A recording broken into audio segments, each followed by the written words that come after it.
അതിൽ കുഞ്ചും ഞാനും മോൻചനും എല്ലാം ഉള്ളൊരു കളിയാണ്. ഇതിൽ പൈപ്പ് തലയിൽ വെച്ചിട്ട് ഈടം വരെ പോകണം. എന്നിട്ട് ഈടം വരെ പോയിട്ട് അങ്ങോട്ടും ഇങ്ങോട്ടും പോയിട്ട് ആദ്യം എത്തുന്നവരാണ് ഫസ്റ്റ്.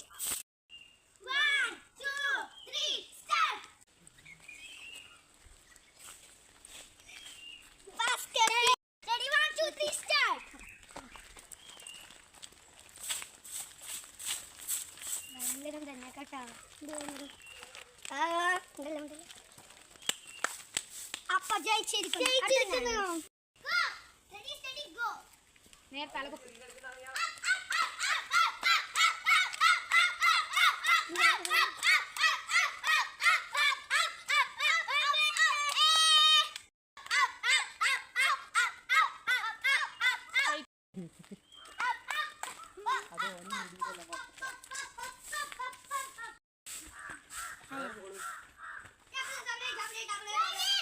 Borgnya dah kawan,